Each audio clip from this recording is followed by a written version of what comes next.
Hey YouTube, this is Brian's Garage with part 2 of the Jeep Liberty heater core replacement, and this is the dash section. So what you're going to want to do first is remove the center console. There'll be the cubby underneath the armrest here. That unscrews, comes up, and not 100% sure, but it looks like there's supposed to be 2 bolts there that hold it in.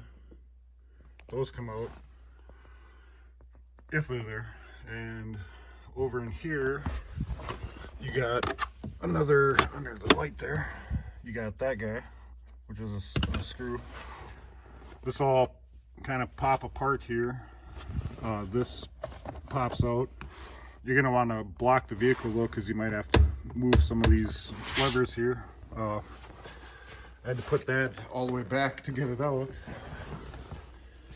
So the console's out, and then what I did was I took, this will pop right out, disconnect your vacuum, your stereo lines, all that, get the center out.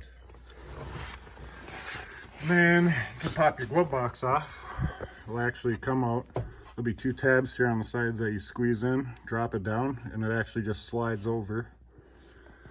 And then there should be a connector in here. I just connected that. Some of the harness runs through and it stays attached to the dash. There's your heater resistor. You're going to want to disconnect that. And your heater motor wire right here. Disconnect that. And over in here, I'm not sure if you can see it, but there's actually a vacuum line. You can reach back in there. Sorry, my leg's not staying. But you can reach back here, this vacuum canister box, and you can actually pull this hose right off. So it takes a little feeling around. Then you're done with this section here. This bracket here, I completely removed that. You got 4 13mm bolts, and the reason I removed it is because the dash is actually going to come forward and out. You got 13mm there, and that's holding the dash up. You got a 10mm right here behind the glove box, that's holding the dash to the box there. And then you got this little guy up in there. I haven't put it in yet, but that's a 10mm also. So then this is done in this bottom section here. You'd have 2 13mm, and those are the only 2 I have to take out. The speaker you're going to have to remove because it clips down in here, and this wire is going to need to come back through the dash. So that pretty much covers this passenger side here. Then we'll go to the driver. This is the more complex side. So what I did here, also remove the speaker, remove the clip so the wire can go through, and then you got 2 13mm bolts here. You got these 2 10mm here, and you got 2 10mm under there. What I did was I removed the cover and the speedometer, so that way I could kind of see more in here. I've never done a Jeep before. Kind of gives you a little opening, you know. This panel will pop down, slide over like the glove box, and then you got 2 13 here and 2 13 here, and this harness will come off the steering. Take these off the steering column first, then you can dismount it. Take this 13mm off of there. You're going to want to make sure your wheels are straight and your steering wheel is straight. And when you remove your steering column, you don't want to turn it any because it has a clock spring inside of there. You want to try and keep that so it can go back in the same way it did. Now, also what I did here is I disconnected that harness underneath the relay. That'll come out. Then you have these three on the ECM there. Those you just loosen with a 10mm ratchet and they should pull right out. And I also did this one here because it's attached to the dash. And I seen a video where the guy broke the brake switch. Actually, I didn't do anything with that. What I did was I stuck a pick in here and squeezed those together so this harness can come off of here. And you undo your main bolts. You got another 13mm here, and the dash will actually kind of come forward a little bit.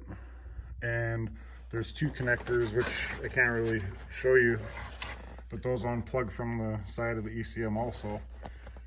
And the dash will come right back pretty easy. And what I did was I pulled the dash up, careful not to break anything, and kind of set it on the passenger seat there so I could get to access that box. So this top part here, I mean, that just comes off. You're gonna have to pop these up, remove your kick panels, of course, to access this bolt. There's two 8mm ground points there. You're going to want to put those back on so your vehicle doesn't act like it's possessed. And this panel here, you got the two bolts and the grab handle.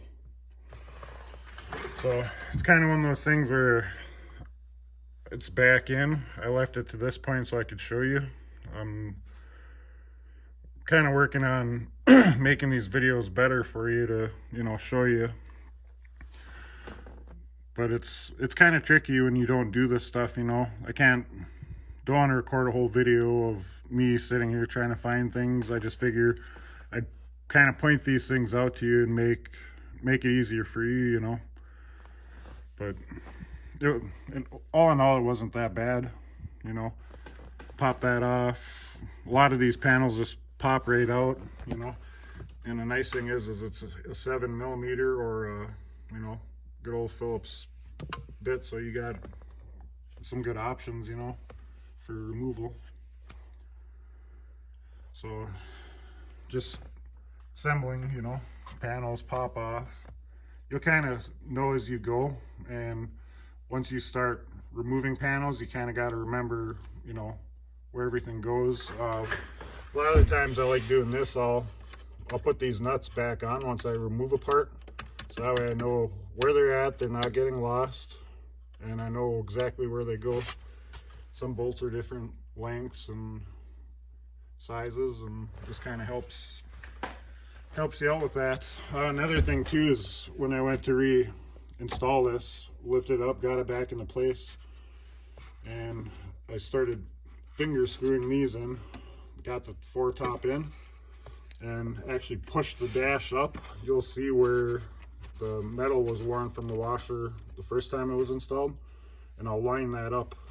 So tighten this one, and I went over to the other side, lifted the dash on the far right, tighten that, and then I went across the top, tighten all those. So you can see these went back nice. You know, you don't see where it used to be. It's actually where it's supposed to be. And then tighten the bottom bolts and start plugging connectors in. This one actually has a huge wire in this because of the car starter here, which the vehicle didn't come with key fobs. So, I mean, hopefully you can use this video to go back and forth and see if you found any bolts or connectors you may have missed that are holding you up. You know, not too bad of a job. So if you have any questions, just comment, like, subscribe, and I'll try and make more videos. I'll get better with it as time goes on. Thanks for watching.